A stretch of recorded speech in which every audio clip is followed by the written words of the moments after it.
Semifinal poids lourd nga noonu Papa Ngane Sosokh Djiby Sarr contre Dama Faye Ndak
Pabongkan Soso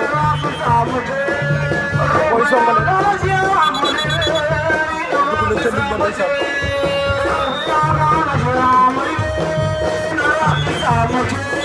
Pape Sarr Kani Sarr aussi dugg na ca lig te Pabongkan jëlaat na avertissement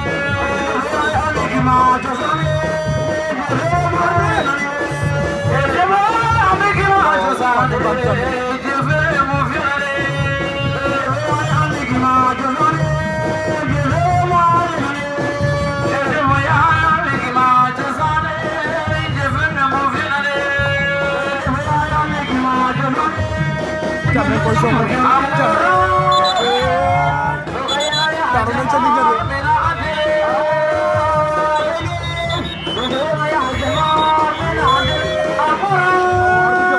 Jammeh ndak Jammeh Pabongkan Jammeh Pabongkan Sogo si biir la ko jël jeexale ko ci biti daanu ci kaw lig Jammeh ndak lay gën a Pabongkan Soso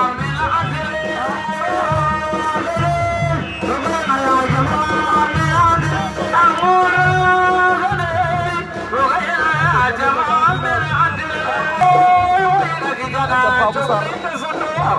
Kani Sarr ak Demba Kourou Babou caxabal na ko yëpp ci kaw xooli ndama ndaw Babou Sarr loolu la ko caxabal yëpp ci kaw waaw Babou Sarr Diof yor doon na sàcc bu xooli ndama waaw